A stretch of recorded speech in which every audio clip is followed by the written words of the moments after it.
UP विधानसभा चुनाव के प्रचार में डिंपल यादव हिट रही। सपा प्रमुख अखिलेश यादव ने उन्हें आखिरी चरणों में मुश्किल सीटों पर प्रचार के लिए उतारकर सीटें अपनी झोली में डलवा ली। कौशाम्बी और जौनपुर में हुई जनसभाओं में सिर्फ एक सीट ही भाजपा के खाते में जुड़ सकी, वो भी बहुत कम मार्जिन के साथ।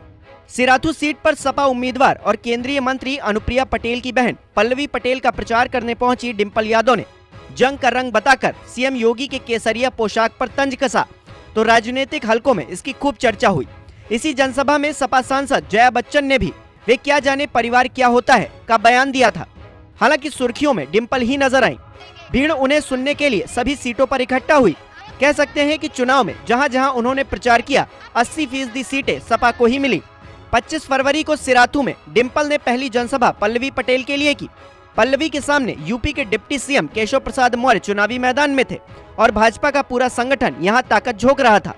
लेकिन डिंपल की जनसभा के बाद पल्लवी यहां टक्कर देने की स्थिति में आ गई और आखिरकार जीत भी दर्ज की। इसके बाद 25 फरवरी को कौशाम्बी की ही चायल विधानसभा में पार्टी प्रत्याशी पूजा पाल के समर्थन में डिंपल ने जनसभा की। यहाँ पूजा का मुकाबला अपना दल सोनेलाल के नागेंद्र प्रताप सिंह पटेल से था। यहाँ भी कड़ा मुकाबला हुआ और 88,818 वोट लेकर पूजा पाल ने जीत दर्ज की। डिंपल ने 25 फरवरी को ही मंझनपुर में चुनावी जनसभा की। यहाँ बीजेपी की तरफ से लाल बहादुर चुनावी मैदान में थे और बीजेपी संगठन उनके लिए प्रचार कर रहा था। डिंपल ने यहाँ इंद्रजीत सरोज के लिए सिर्फ एक जनसभा की थी, जिसमें उन्हें सुनने के लिए आसपास की सीटों के लोग तक पहुंचे थे और यहाँ भी इंद्रजीत सरोज ने जीत हासिल की। अपना दल सोनेलाल के प्रत्याशी डॉक्टर आर.के. पटेल जौनपुर की मडियाहू सीट से खड़े थे। उन्हें सपा की प्रत्याशी सुषमा पटेल चुनौती दे रही थी। 26 फरवरी को डिंपल ने यहाँ भी जनसभा की।